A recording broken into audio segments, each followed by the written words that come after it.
to be able to have my colleague Fahad available today, who is our Chief Investment Strategist. He is widely quoted and used by Bloomberg, for example, in big demand through other institutions to talk about markets and what's going on in the world. So very happy that we've been able to get him to talk today. So he's going to talk a bit about markets and our view of the world. If you have any questions, please ideally leave those towards the end, and we'll have time for a Q&A session. And we also aim to back up this presentation today with some market information and a slide deck if people want it. So do let Cambridge Network know. And if anybody wants to follow any of this discussion up after today, we would be delighted to do so. So thank you for all attending. I hope you find it interesting. Thanks very much, and over to you, Fahad. Thank you, Mark. Good afternoon, everybody. Good, very warm afternoon to everybody. Indeed, I'm in London, and it's about 30 degrees here as well. But first of all, in these still very strange times, we hope that all of you are keeping safe, keeping well wherever you are. And, you know, the world continues to be extremely uncertain, not least because of what's happening with COVID, but also because of all the general uncertainties that are connected with COVID and the general uncertainties that aren't, that always exist in markets. But it's probably useful to start really, and I'm not going to do any slides or anything, I'm just going to talk, and hopefully, you know, in about 20, 25 minutes, we can be done and open it up for questions, and hopefully this can be quite interactive. But essentially, I'll start with a quick recap of how we got to where we are this day in June, you know, in what has been really a crazy year by any measure, but it's also been, you know, a part of a crazy last 10 years. And why I say that is because as we began this year, as we got into sort of the 1st of January of 2020, we were headed towards the 11th year of a strong bull market in risk assets. And that really, you know, it was impossible really over the last 10 or 11 years, ever since the 2009 bull market began in the wreckage of the previous financial crisis, not to have made money really in markets, whether you were invested in equities, whether you were invested in bonds, whether you were invested in real estate, really wherever you've been invested, as long as you have been invested, you've done quite well over the last 10 or 11 years. And we really were expecting much of the same going into this year, into this bull market. Into the 11th year of this bull market. And why is that? It's not that there weren't risks out there. Of course they were. And this is way before the pandemic took a big part of our mind share. But the reason why we expected this to be a reasonably good year is because over the course of the previous 11 years of the bull market, as I said, there have been 65 various wobbles in markets for one reason or the other, whether that was for financial connected risks, whether that was, you know, the Eurozone debt crisis or the fiscal cliff in the US, or if that was geopolitical. Obviously, we've had Brexit, we've had a number of elections, we've had you know, even stranger things like the annexation of Crimea by Russia, and all sorts of things that really were causes of big flares of risk, big sell-offs, but we really just bulldozed right through them. So there were 65 of those things. So when we got into the beginning of this year, January, February, and there was big red letter headlines about at that time an epidemic in China, the markets were extremely complacent, and so were we, to be honest, at Kleinwort Hambros. We thought that, okay, well, this is risk event number 66, and we'll bulldoze through this similar like we have to everything else, simply because the world was awash with quite a lot of liquidity then as well. Monetary policy had been quite loose by any historic measure, and there was really no alternative to the equity markets in the beginning of this year. And of course, how wrong we turned out to be. This, far from being wobble number 66, this turned out to be actually the big thing that killed an almost 11-year-long bull market. And on the 19th of February, where we really were at peak complacency, and that's where global equities had hit their all-time highs, over the next 22 trading sessions, so from the 19th of February to the 23rd of March, we fell into the fastest bear market in history. And March was a month like unlike I've ever seen before, including any time during the Great Financial Crisis. We had volatility that was higher than the financial crisis. Markets were moving on average at 5% per day, usually down. And it was really a very stressful and unsettling period in markets when we had no idea where this was going to end. And that really, in hindsight, is your classic price discovery action of where markets are trying to price in something that is a huge unknown, which was, where does this pandemic stop? What is the overall impact going to be on our economies and our companies, and are we even really going to make out of this alive? Of course, then, and that's really where we stopped on March 23rd. What happened between March 23rd and really until now is probably even more amazing than the fall, which is essentially we've had a tremendous rally back in risk assets. So from the 19th of February to the 23rd of March, global equities fell by 35%. And from that 23rd of March to about now, and just purely coincidentally, as of I think this morning, we're back up at about 35% up. Now that obviously mathematically falling 35% and rising 35% doesn't put you back to where you started, but we are reasonably close to really where we were at the 19th of February. And that rally has been also very strange in its construction. It's been led by one sector primarily, which is the tech sector, because that sector is largely seen as immune to what's going on in the world. We're obviously doing this call on Zoom. Many of us hadn't heard of Zoom 6 months ago. We're watching more Netflix at home. We're ordering tremendously much more from Amazon than we ever were, all that kind of thing. So these kinds of companies not only have sort of been resilient to the pandemic, in many ways they've benefited from it. And just, for example, Zoom, this platform that we're on right now, this company at one point in the last three months was worth more than the entire US airline industry. So just to give you a sense of how things have shaken out in the last 3 or so months. So that's one thing. So there's been this huge rally, largely led by these tech companies, which are considered to be resilient to the pandemic. There's been two major legs though of the rally, other than the fact that it's been led by tech. The first major pillar of it has been that there's just a lot better news on the virus. We are in a completely different place today than we were in March. The curves have not only flattened, but they've come down in every major advanced Western economy, probably with the exception of the US, where they seem to be ticking back up again. But obviously in all the European epicenters, in Italy, in Spain, the UK, things are much better. In the previous Asian epicenters, China primarily, it's looking a lot better. So there's better news on the viral transmission front. And also in terms of the potential, we know a lot more about this vaccine today than we did 3 months ago.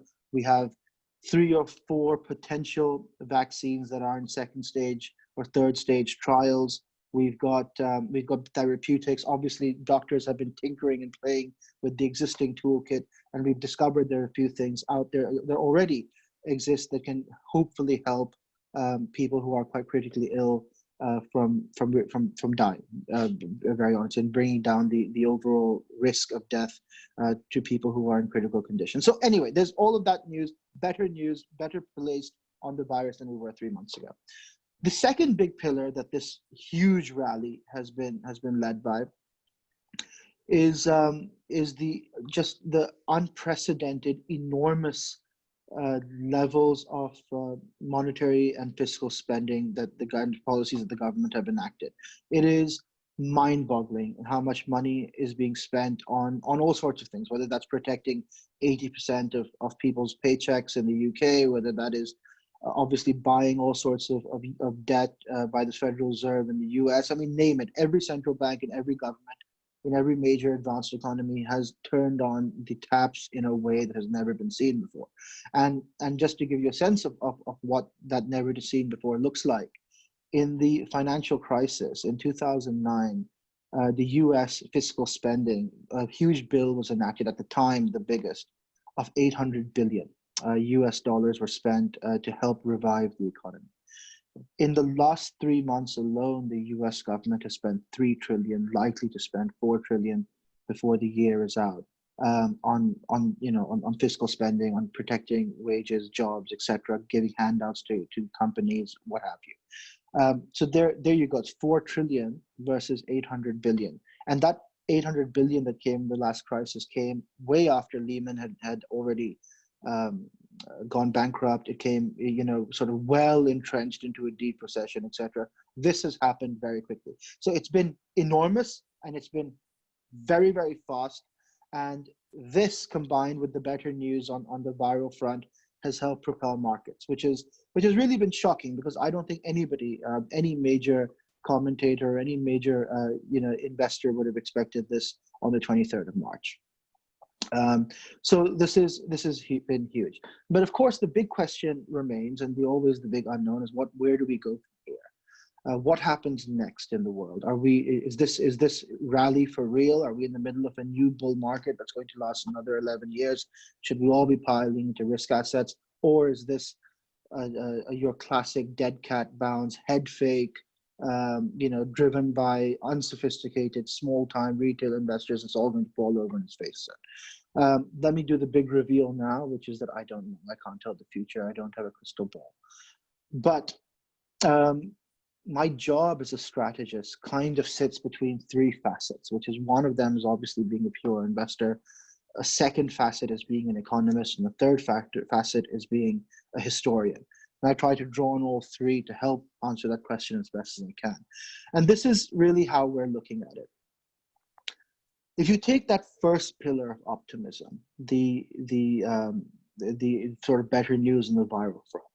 So there is absolutely a lot of that, and better news. There's no doubt about it. But markets seem to be very complacent today, similar to the complacency that existed in January and February.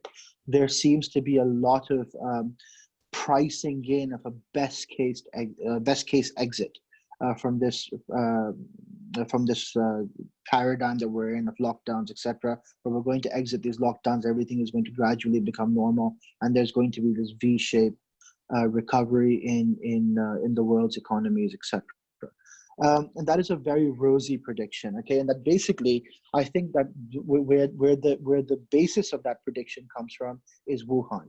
So if you go to Wuhan today, the original epicenter of China, the original epicenter of the virus in China, you'll see that there's basically, it's back to normal in a nutshell. Okay, 80% of the cars, 90% of the cars are back on the roads. Electricity consumption is back to normal.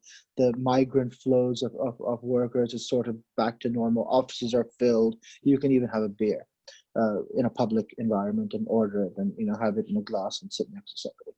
So it does feel a bit like normal.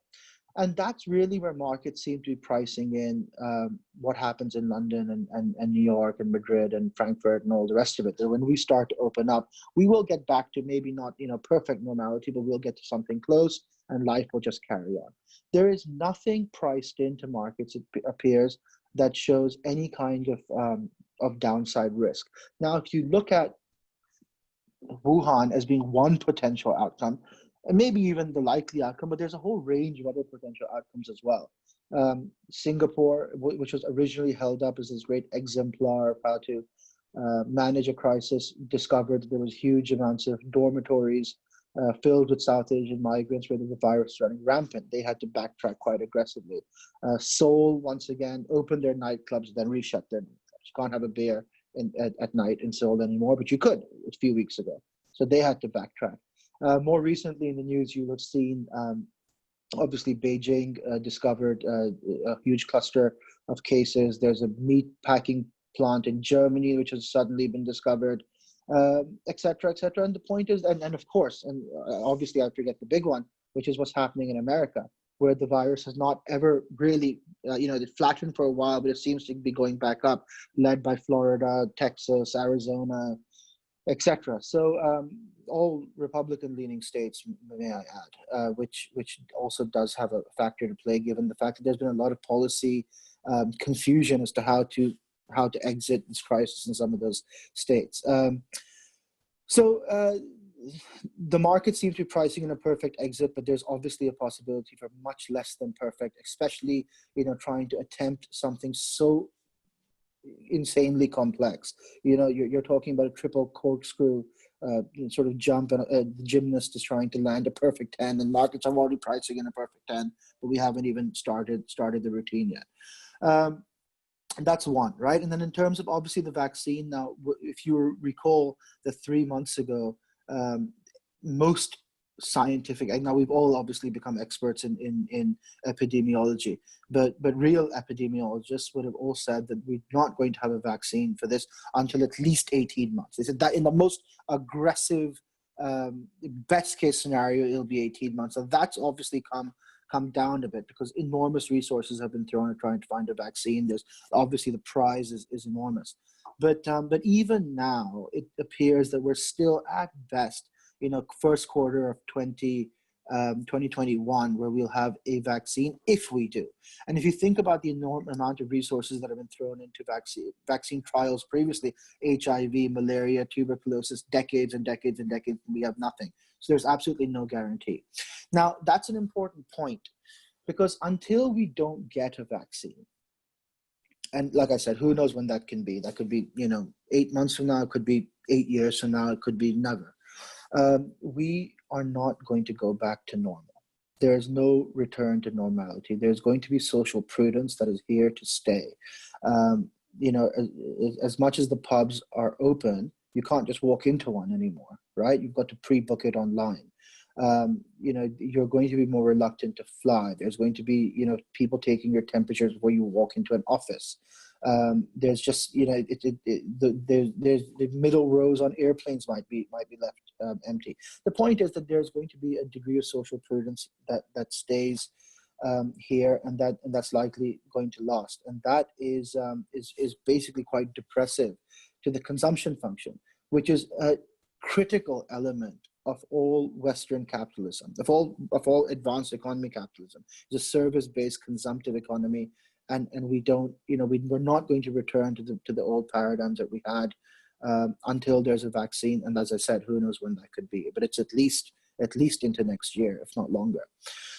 Probably more importantly than a permanent, semi-permanent social prudence is the fact that nobody recovers. Economies don't recover from the enormous hit that we've taken quite so quickly. There is a tremendous amount of excitement in markets right now because there appears to be something like a V, except it is not going to be a V. There was a huge fall, and then there's going to be obviously a sharp bounce back, because when you fall that far, you're going to have a sharp bounce back. But then the rest of it is going to look like a gradual. It's going to look a bit like a crooked check mark. A long recovery. We're not going to get back to 2019 levels of employment or 2019 levels of overall economic activity until at least 2022 or 2023. What it looks like between now and then, pick a letter of the alphabet. You'll have somebody who will strongly tell you that it's going to be a V, a W, a X, Y, Z. Name it. But basically, it doesn't appear to be that way. You're always going to get a strong bounce back from a huge fall. But the reality is that over the last 3 months, there's been 44 million people that have applied for unemployment insurance in the US. 24 million of them are continuing unemployment. So that's perfect. That is so far above any historical number except the Great Depression. Really all of our charts have had to be resized. Now, what does the Great Depression teach us about something that you have a huge economic hit like this? Which is that basically, if you think about the Great Depression, it occurred in 1929, and the decade that led up to it was called the Roaring Twenties. Good times. Money was made by everybody. Good times for all, okay? Model T Fords were being assembled in Detroit on the assembly line. An incredible innovation for the time, huge. You could buy those Model T Fords, but consumer financing with money you didn't have. And another incredible innovation for the time. All of this, led people to think that, this time is different. Let's pay more for assets. Let's just buy, Ford stock, because what could ever go wrong? And of course, you had 1929. You had the massive crash, the biggest stock market crash in history, which precipitated the Great Depression. Now, the Great Depression saw at its peak a 25% unemployment figure, which is we're not quite there yet, and probably we won't get to that peak, but this is the closest we've ever been since the Great Depression. And what happened in the 1930s, way before the Second World War or anything like that, was a permanent frugality that came over people, okay?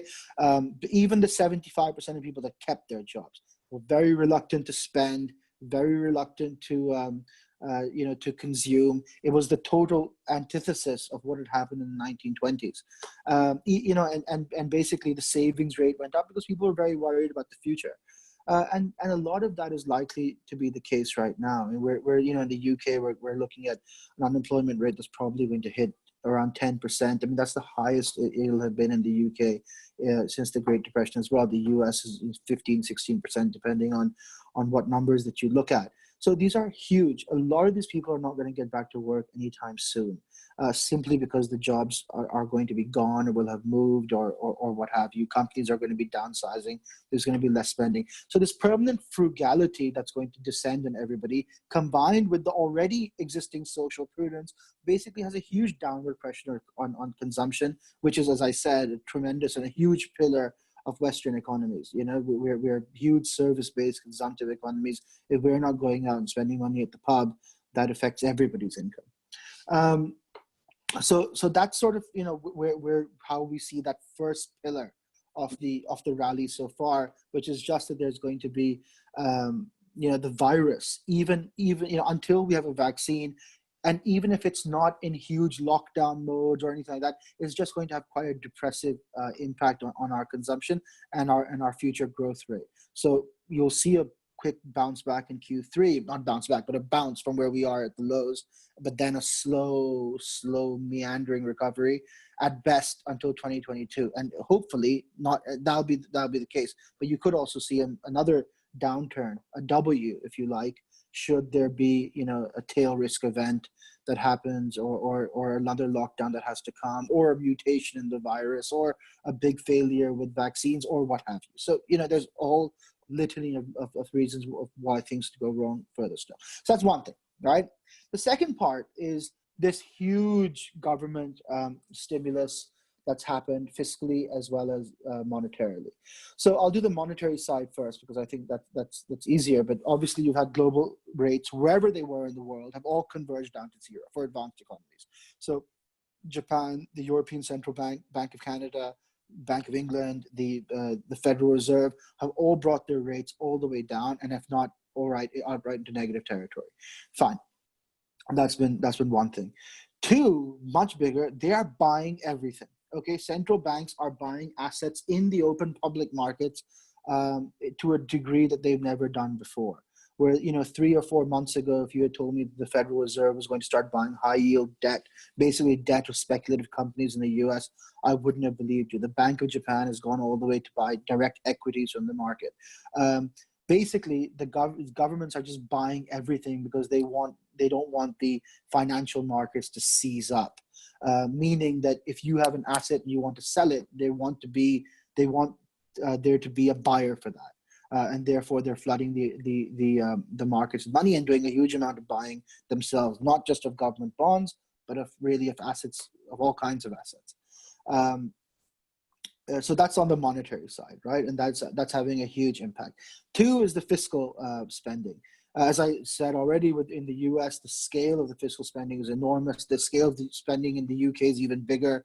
We've started this year at 80% debt to GDP. We have just crossed 100% debt to GDP. We have never seen such an enormous, acceleration in our debt in such a short period of time. It's huge. Now, don't get me wrong. I don't want to paint the picture that all of this has been really bad. It's not been. This has all been really good, because what is preventing us from falling into a Great Depression and from seeing, bread lines form is the fact the government has been there to prevent destitution, really, protecting people's jobs, protecting people's wages, protecting companies, allowing for cash flow to carry on to companies and to individuals, as in money coming in while their businesses are shut or while their jobs are out. That's all been a very, very, very good thing. Okay, so don't get me wrong. However, all of that good doesn't come for free. As I said, the enormous increase in debt that has taken place is really quite unprecedented. Let's see how many times I say the word unprecedented today. I think that's 3. But it's been huge in its scale and huge in its scope, and eventually it has to be paid back. Right? I mean, it's important that we do this now, and I think I use the analogy that that basically this debt that we're accumulating are the leaky pipes. But the roof's on fire, right? So it doesn't matter. We'll worry about the leaky pipes later, but we've got to put the fire out in the roof, which is what we're doing.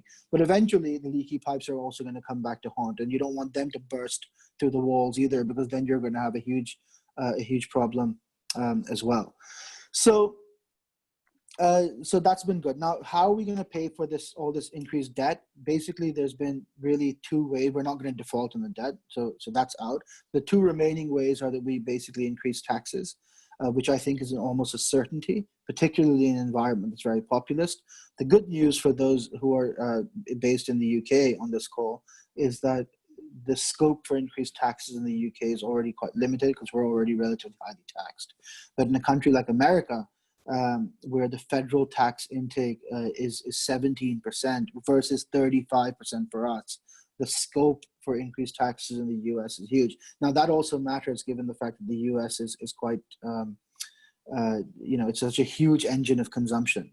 Increased taxes there certainly push down the curve, the consumption curve as well. So anyway, that's a bit on that. Now on sort of some of the debt dynamics and all these things. Now, where does this leave companies? Obviously, and investing. So if you think about just the company landscape, we are living in a very Darwinian world. Cash is really important. Number 1 metric, I think, right now through this, as we get through this, and obviously business models and what companies do now. You'll have seen the tech complex do really well, and many people will just buy the tech sector.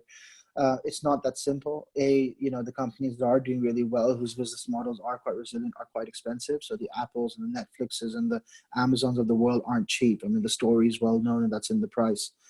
Also, too, there's a lot of tech companies, darlings, right, of previous eras, like WeWork and Uber and Airbnb and things whose business models have been completely dismantled. On the other hand, there are certain airlines that are going to do really well. I mean, the Qatar Air of the world, for example, who've got tons of cash, are already making strategic investments in other airlines because they can. They're going to end up from this crisis in a much stronger competitive position. So the point of it is that, it's not as simple as painting everything with a sectoral brush. You've got to really be quite painstakingly, go through your portfolio one by one and understand what companies you have, what the risks are, how much cash they have, how resilient, et cetera, where you expect them to be. And it's no easy way to do it. And there's no right answer to it. Okay. 2 people can look at the same company and come up with completely different conclusions, but it is that kind of rigor that's required in investing, which is quite different, I think, than the previous 10 years where all boats were lifted. We're right now, by the huge amounts of liquidity, etc. In this period, our markets are likely to be much more discriminating. So there's that.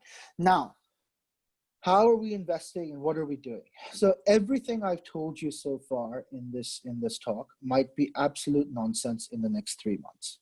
Okay. We don't know the future. We can't tell it. Everything I've told you is really logical, makes sense. The facts are all true, but that doesn't mean that that's how markets will react and that's how they'll do. The last 3 months have been completely unexpected, certainly by us, and I would say by anybody. so markets don't have to behave based on any logical paradigm, and often, they rarely do. They have their own dynamics. They have their own, it's a puzzle with millions and millions and trillions of little pieces. It's really impossible to forecast and to gauge.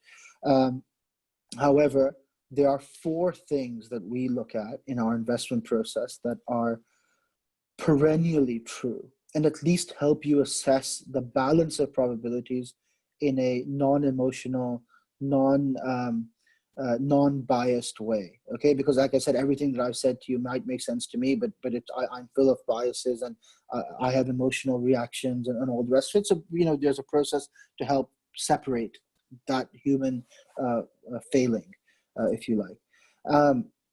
And those four factors that we look at are the economic climate, but not in the sense of what I mean by it's a regime-based analysis. It's not so much that are we going to grow next year or not, or are we going to is this quarter going to be better for GDP than last quarter? It's not that. It's basically we are looking at what part of the business cycle that we're in. If you think that the average business cycle lasts about 8 years, the one part of the cycle you want to avoid when you're in risk assets is recession, but then recovery, expansion, and slowdown are all really quite good for risk assets. You want to avoid the recession, which we're in right now.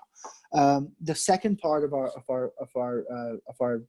process is valuations. Probably the one and most important element throughout history of gauging long-term asset returns is at the price at which you buy them. It sounds quite intuitive, but and in that front, valuations are looking quite expensive. Okay, so the prices for assets have all gone up over the last 3 months as part of this huge rally that I've described. But the earnings have been chopped down quite massively, and many companies have suspended their earnings guidance altogether. They're expecting Q2 earnings to be some of the worst in history. Q3 might see somewhat of a bounce back. Q4, but as we don't really know.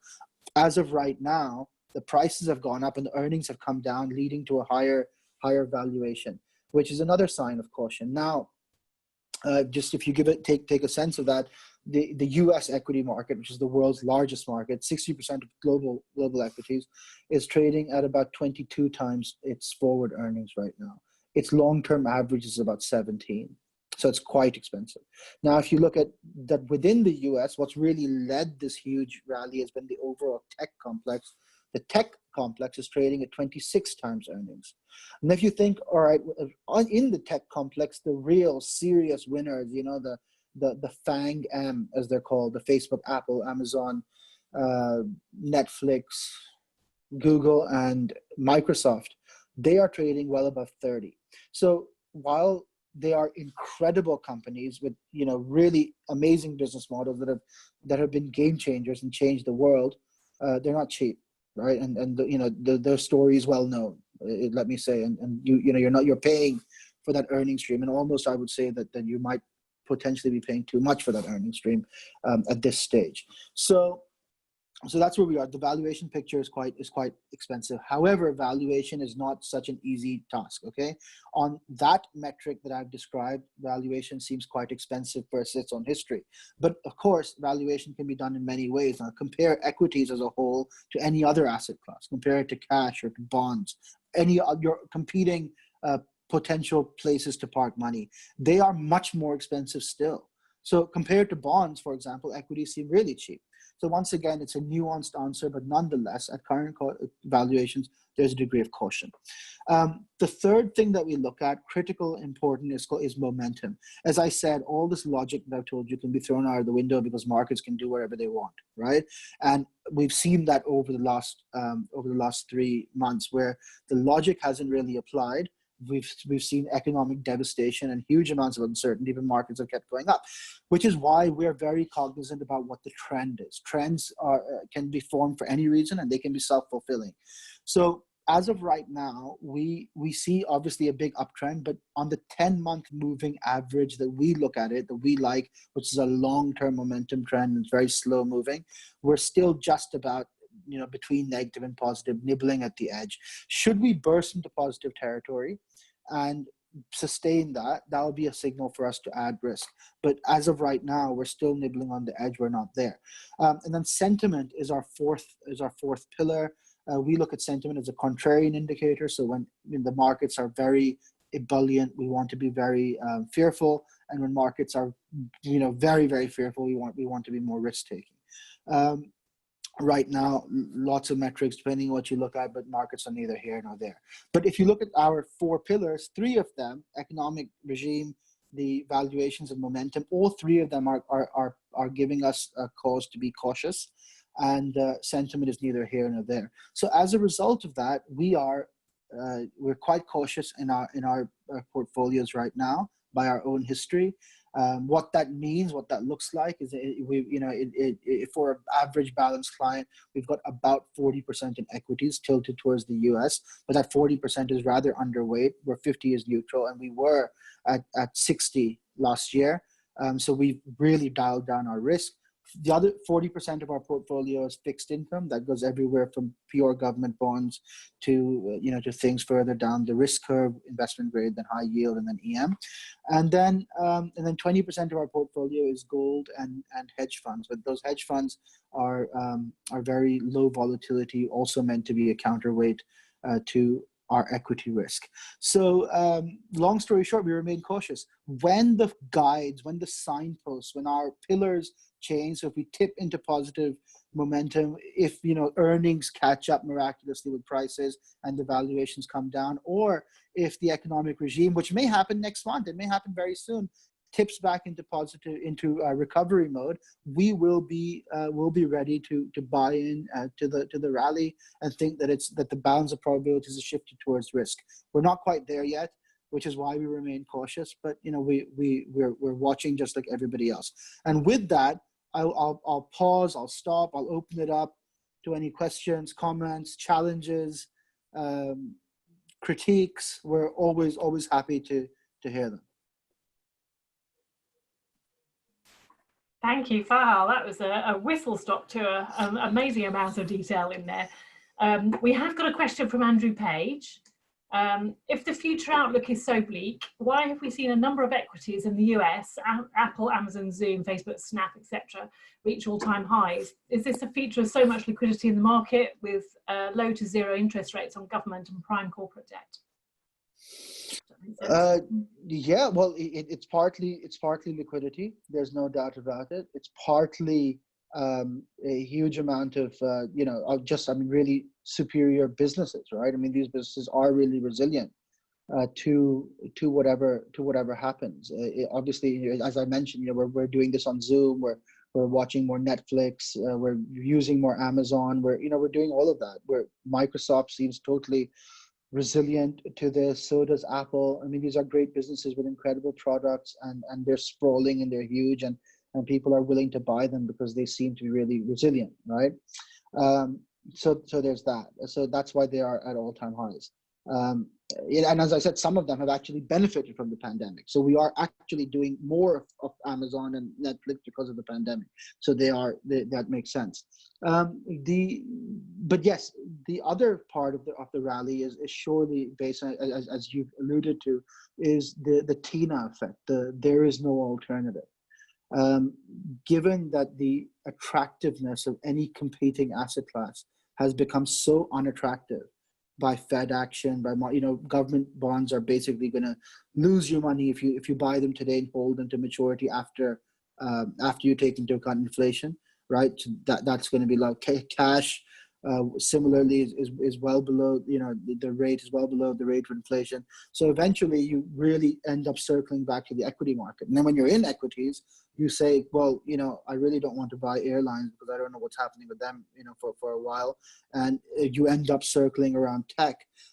But as I said, given where they're priced right now, they're really priced for an incredible future, perfect growth, just at perfect levels. And there's so many things that can go wrong and often do in markets. If you think about the tech complex, for example, if you think about the regulations that apply to tech, they look like a comic book, okay, compared to the regulations that apply to a bank, for example, that we are, which look like an encyclopedia, right? The amount of regulatory oversight, different jurisdictions, different strictures in our business are enormous, but tech is relatively untouched. Regulatory oversight is likely to really increase, especially as these companies have become so enormous. Antitrust action might happen. The world might decide that the one Amazon being so powerful is not good. We've got to break it up. It's happened in the past. And just simply the rate of growth that is projected for these companies is unsustainable, right? I mean, 20 years ago, who would have thought that Nokia would ever have been anything other than the dominant mobile phone company in the world? It was completely displaced by BlackBerry. 10 years ago, who thought BlackBerry would be anything other than the most dominant? Here we who knows where we'll be in 10 years? But markets are pricing in sort of forever dominance, and that's why it really pays to be very diversified. It's a very old cliche, but that's the only way that you can really survive in the long run. Because since we can't tell the future, you've got to be diversified across sectors, across asset classes, and and not take any concentrated bets, because those can go horribly wrong. You've got another one here from John Gordon. Very interested on the view of the new landscape in terms of responsible investment. Will we see a major shift towards socially and low carbon investments over and above what was happening previously? Great question. Sorry, I know that was supposed to be part of my talk here today, which I neglected to cover. So I'll do that now. So look, responsible investing is obviously an area of enormous growth, enormous focus for lots of reasons. Now, I'm not going to obviously give a speech on morality or anything.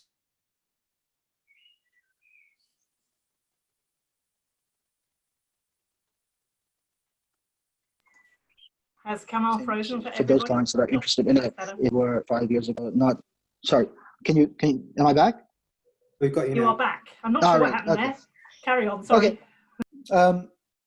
So I was just saying that basically, the world of responsible investing is much better than it was 5 years ago, and just exponentially better than it was 10 years ago.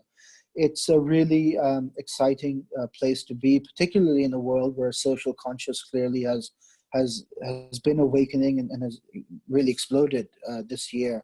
If you think about the reaction following sort of George Floyd, etc. But I mean, look, that's a social impact issue. There's environmental issues. There's social issues. There's governance issues, etc.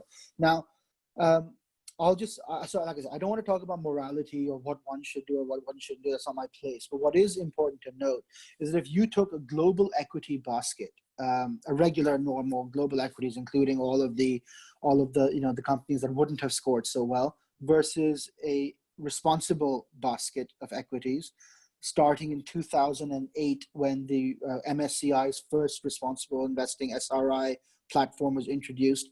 Today, if you had held both, you would have it was a tiny outperformance from the ESG basket.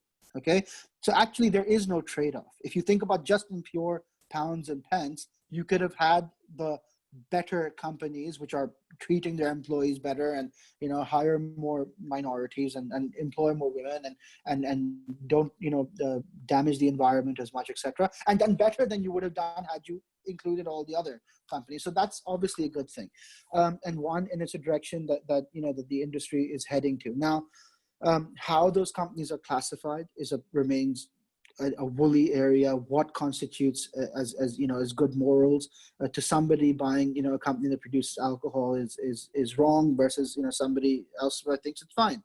For somebody a producer of fossil fuels is nothing wrong with that, right? Versus others. So the point is that there's a lot of discrepancy there. We ourselves at Klein. Oh, can I just jump in there a second? Yes, please. Sorry, go for it. No, go on.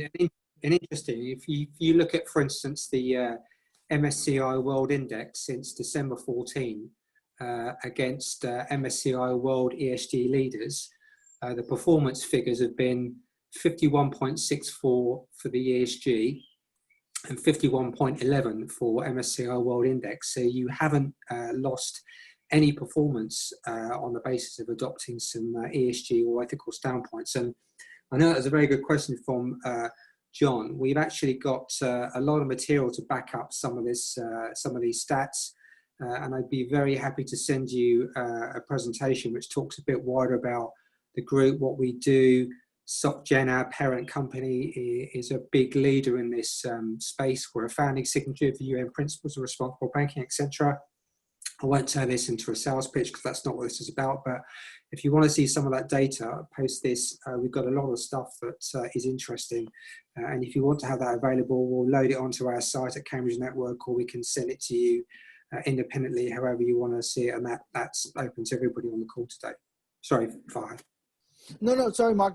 That's great. Thank you. And look, I'll just add that other than the fact that there appears to be no trade-off thus far, there actually might be a positive, right? Because companies that are governed better, who have more cognizance of their social responsibilities, etc., tend to be better managed.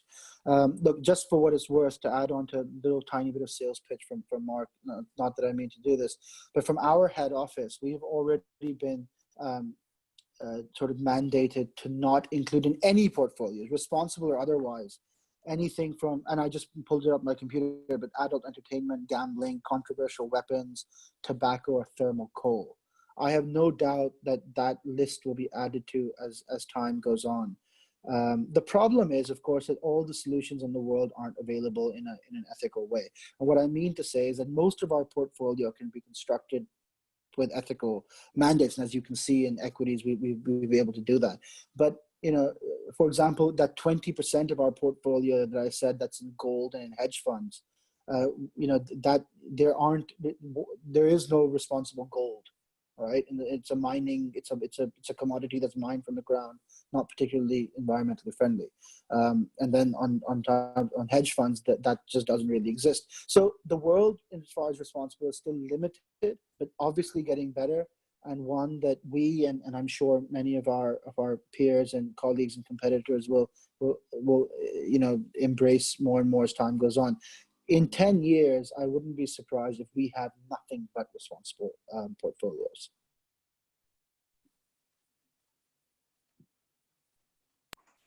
Do we have any more questions from anybody? Quickly type them in. I did like your quote about companies who are cognizant of social culture tend to be better managed. That fits quite well with us, and the fact that we organise quite a lot of courses on not on culture but on people management, and I think that it's so important. So I've highlighted that. I feel a tweet coming on later. Do we have any more questions?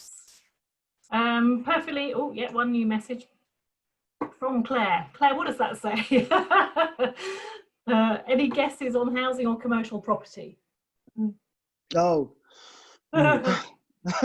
So look, commercial property, let me just do that first, because it's really interesting, and one obviously that all of us have been pondering since the fact that we are able to move so seamlessly towards working from home has been yet another surprise, I think, for everybody, right? I mean, when this whole experiment began, I don't think any of us would have expected it to be quite as seamless as it was. However, and that is the logical basis to expect that commercial real estate is going to crash, because everybody's going to get rid of their offices, or at least half of their offices or whatever, and therefore you're going to have all this huge supply glut in city centers and commercial, etc.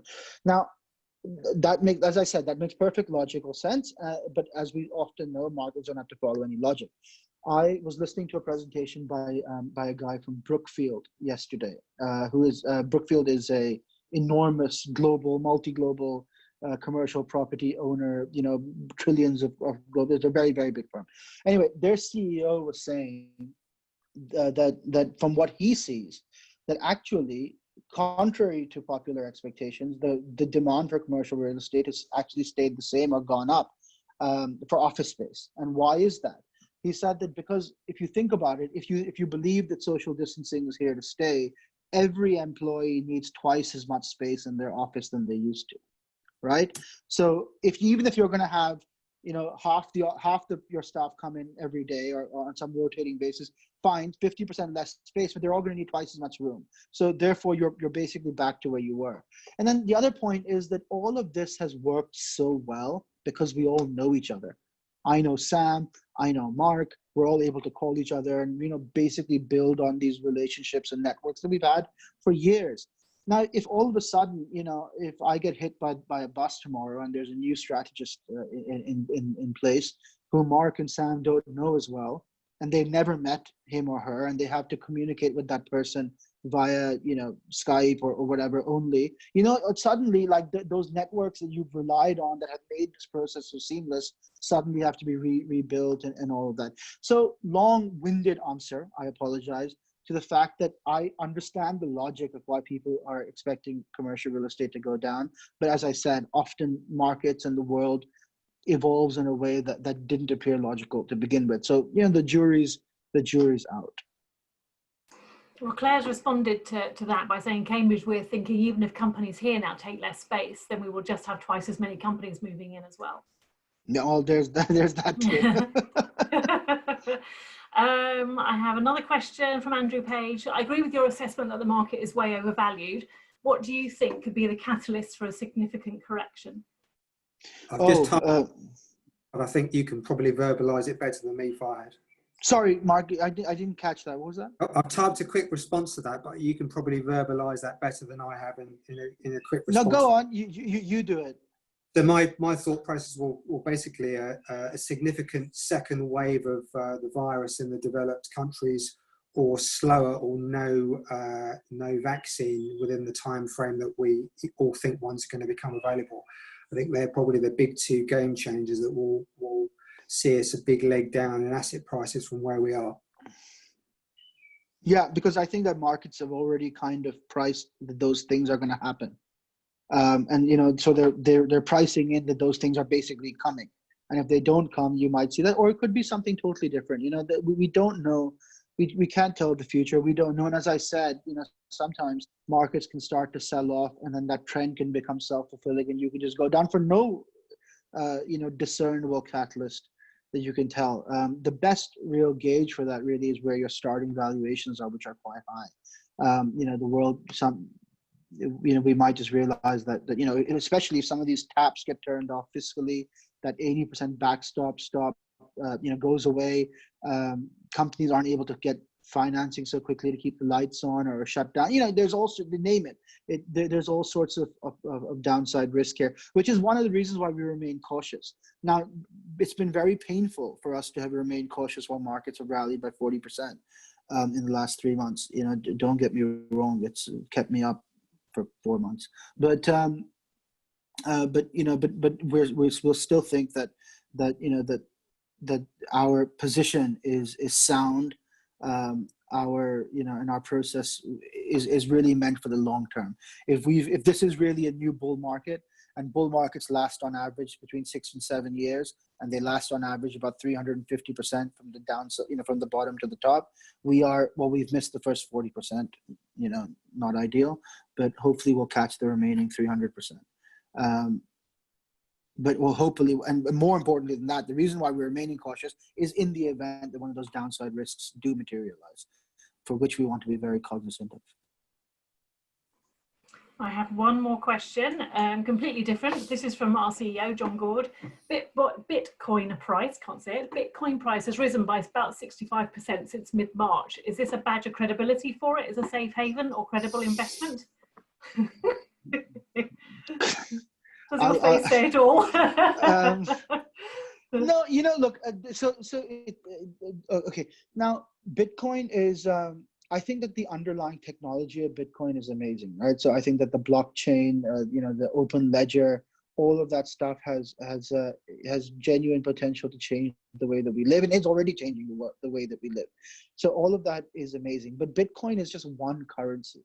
It's a bit like, the best explanation I can give about Bitcoin is a bit like trying to pick the right tech company that's going to change the future in 1996. Okay, it's a very nascent field. There's, you just don't know. And the ones that that look really shiny and right up front, like what was it, dogs.com or pets. Whatever it was, all of that stuff, like you just don't know, right? There's 1,000 different Now, Bitcoin obviously has the big advantage of being the first mover, but in a field that's still relatively young, very nascent, it may well be outshined by somebody else. And more importantly, it might well, if this technology really does start to catch on, there's no reason why the central banks won't adopt it themselves and completely outflank Bitcoin or whoever else. I don't know. To be honest, it's not really an asset class that we consider because it's two things that a currency should have, which is basically some predictability, right? You're not going to, sell your house for, X number of Bitcoins because who knows what's that's going to be worth in 3 months or 6 months. And it's got to be a medium of exchange. And this is also not really a medium of exchange because I can't use it to buy coffee or whatever, right? Increasingly that may come, but we're not there yet. So we don't really have a view on it. It's just, it's a curiosity for us for the moment. Can I add an aside to that? Although, as Fahad has rightly said, we do like the technology behind it. So, for instance, middle part of last year, we put some structured products together for clients investing in a proxy of Bitcoin and Ledger technology via buying some companies that use that technology as a way of capturing some of the upside. So whilst we don't invest and haven't in Bitcoin individually, we have within that technology and do employ some of those strategies in some of the discretionary portfolios that we already run for clients. So I hope that adds to the answer. Fantastic, thank you. Well, I don't think we've got any more questions, and we're at 2:56, so we're nearly out of your time as well. And I just want to say thank you to Fahad, and thank you to Mark and Sam and Emma, who have been helping me out with organising this as well, which has been brilliant. In response to, I think it was John Gordon, wasn't it? Yes, we'll send around some info that Mark forwards and Sam forwards on to me, so we're happy to disseminate all of that as well and their details so you can get in contact with them. So yeah, I think that's all I need to say. No more questions have come in while I've been rambling. So I think we will probably bring it to a close there. And Fahad, thank you very, very much for your time and expertise. Really, really interesting talk. Thank you. Thank you to Fahad. Sorry, go on, Mark. I just add one thing in closing. We're very comfortable and happy to do these sorts of things on a regular basis. So if there's any specific areas of interest in the investment market or what we do that people may want us to cover specifically in future Zooms, we're very happy to do that. So if you let Cambridge Network know if there's a specific area of interest you'd like us to cover in future, we'd be very happy to do this again at some stage further down the line. Wow, bless you. Thank you. Yeah, always willing to consider that. And check out Fahad's Wealth Chat podcast as well. I think we've put a few links around the place for it too, and we'll probably link that too. And thanks everybody. Enjoy the sunshine. Yes, back out there. Have a lovely afternoon. Well, thank you, everybody. We really appreciate everybody for giving us your time and for having us be your guests. Thank you. You're more than welcome. See you soon. See you hopefully in person. See you in person. Well, one day. We'd like that a lot. All right. Look forward to it. Yeah. Thanks. Bye all. All right. Bye everybody. All the best. Thanks so much. Bye-bye. You're welcome. Cheers. Mm-hmm.